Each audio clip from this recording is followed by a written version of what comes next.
ଚାଲନ୍ତୁ ଆଜି ଶୁଣିବା ମନକୁ ଛୁଇଁଗଲା ଭଳି ଆଜିର ଅନୁଚିନ୍ତା।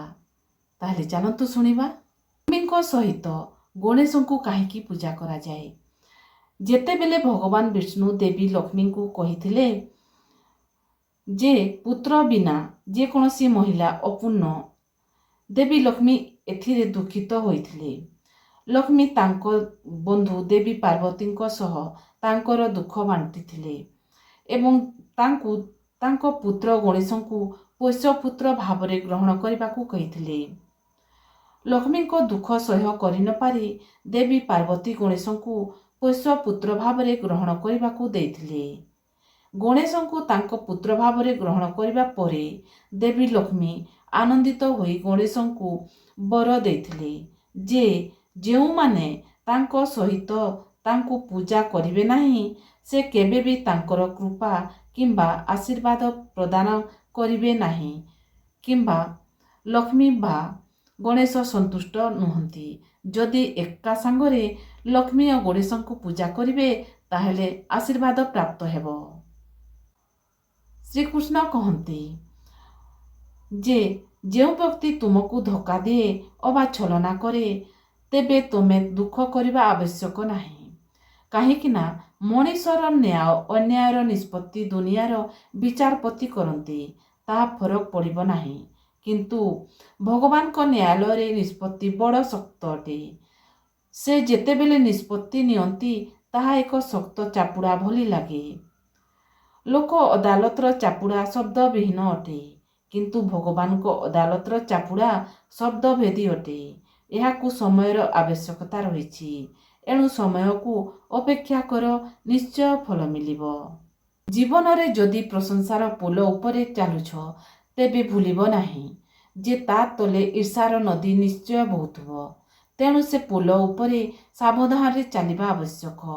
ଆଉ ଗୋଟିଏ କଥା ମଧ୍ୟ ମନେ ରଖିଥିବ, ସେ ପୋଲକୁ ଧରି ରଖିଥିବା ସାଧନର ସ୍ତମ୍ଭ ଦୁଇଟି ଉପରେ କଦାପି ଗର୍ବ ଓ ଅହଙ୍କାରର ଭାର ଲଦିବ ନାହିଁ, ନଚେତ୍ ସେ ଭାରରେ ପୋଲ ଭାଙ୍ଗିବାକୁ ବେଶୀ ସମୟ ଲାଗିବନି।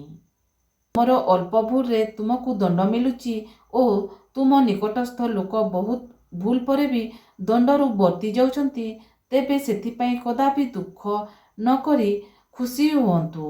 କାରଣ ସେତେବେଳେ ଏଇଟା ନିଶ୍ଚିତ ଯେ ଭଗବାନ ତୁମ ସହିତ ଅଛନ୍ତି, ତେଣୁ ସେ ତୁମର ସାମାନ୍ୟ ଭୁଲକୁ ବି ଦେଖିବାକୁ ଚାହୁଁନାହାନ୍ତି। ଏଇଥିପାଇଁ ତୁମର ଛୋଟ ଭୁଲଟି ବଡ଼ ଆକାର ଧାରଣ କରିବା ପୂର୍ବରୁ ସେ ତାହାକୁ ସୁଧାରିବାର ପ୍ରୟାସ ଦଣ୍ଡ ମାଧ୍ୟମରେ ଆରମ୍ଭ କରିଦିଅନ୍ତି।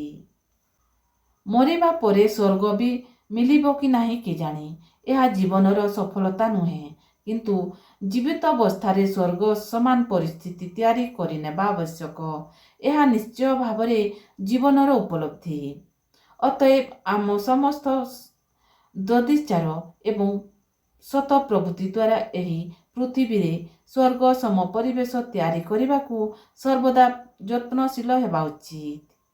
ଭଗବତ ଗୀତା କହେ, ଜୀବନର ଅଧା ଦୁଃଖ ଭୁଲ ଲୋକଙ୍କଠାରୁ ଆଶା ରଖିବାରୁ ଆସିଥାଏ ଏବଂ ଆଉ ଅଧା ଦୁଃଖ ଠିକ୍ ଲୋକଙ୍କୁ ସନ୍ଦେହ କରିବାରୁ ଆସିଥାଏ। ଦର୍ପଣ ବହୁତ ଦୁର୍ବଳ, କିନ୍ତୁ ସତ୍ୟ ଦେଖାଇବାକୁ ସେ ଜମାରୁ ଭୟ କରେ ନାହିଁ।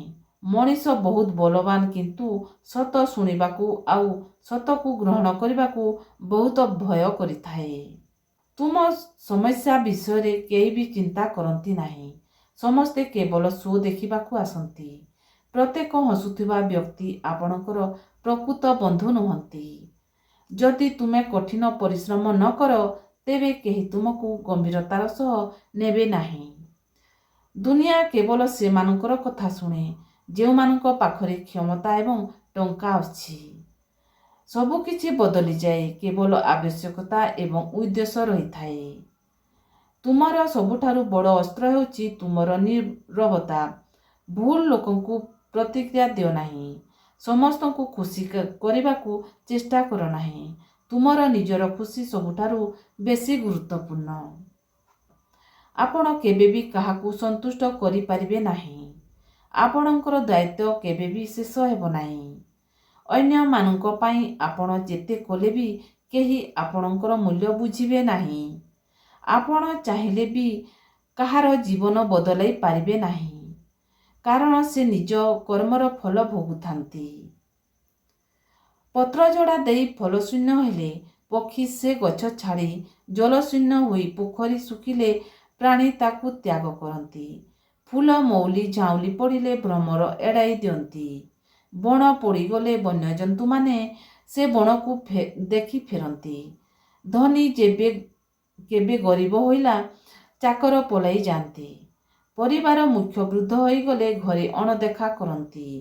ସମ୍ପତ୍ତି ପାଇଁ ନିଜ ପେଟ ଭାଇକୁ ଦୂରେଇ ଦିଅନ୍ତି। ସ୍ୱାର୍ଥପର ଏଇ ଦୁନିଆଟା ଭାଇ ସ୍ୱାର୍ଥ ପାଇଁ ସବୁ ଲଢ଼ନ୍ତି। ବେଳେ ବେଳେ ଆମ ଜୀବନ ଭିତରେ ଏମିତି କିଛି ମୁହୂର୍ତ୍ତ ଆସେ ଯାହାକୁ ଡେଇଁ ଆଗକୁ ଯିବା ଆମ ପାଇଁ କଷ୍ଟକର ହୋଇପଡ଼େ। କେତେବେଳେ ଯେ ଆମେ ଅଜାଣତରେ ଅନ୍ୟର ଖୁସିକୁ ଦେଖି ଈର୍ଷା କରି ଆମ ଭାଗ୍ୟକୁ ଦୋଷ ଦେଇ ପକାଇ ତାହା ମଧ୍ୟ ଜାଣିପାରୁନା। ସମସ୍ତଙ୍କ ଜୀବନ ସହିତ ନିଜର ଜୀବନକୁ ତୁଳନା କରିବାର କ୍ଷମତା ସମସ୍ତଙ୍କର ଜୀବନ ସହିତ ନିଜର ଜୀବନକୁ ତୁଳନା କରିବାରେ ଆମେ ଏତେ ବ୍ୟସ୍ତ ହୋଇଯାଉ ଯେ ଆମର ଗୋଟିଏ ଛୋଟ ଖୁସିର ଦୁନିଆଟି କେତେବେଳେ ଯେ କାଚର ଆଇନା ବୋଲି ଭାଙ୍ଗି ସାରିଥାଏ ତାହାକୁ ଆମକୁ ଜଣା ପଡ଼େନି।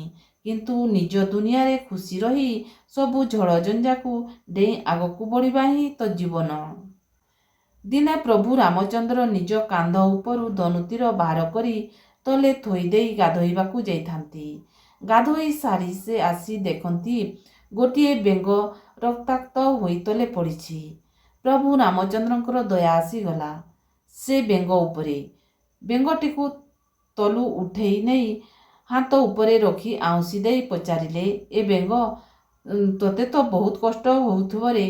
ମୁଁ ତୋ ଉପରେ ଧନୁତୀର ରଖିଲା ବେଳେ ତୁ ମୋତେ କିଛି କହିଲୁନି କାହିଁକି?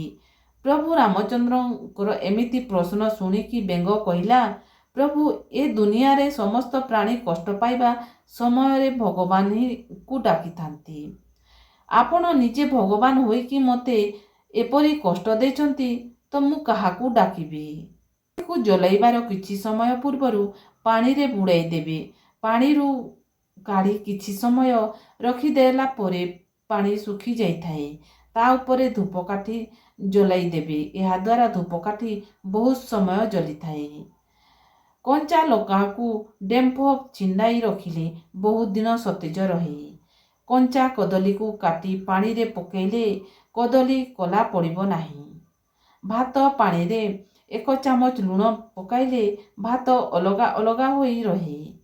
ଚାଉଳ ଲାଗିବ ନାହିଁ, ଭାତ ସୁଆଦିଆ ଲାଗିବ।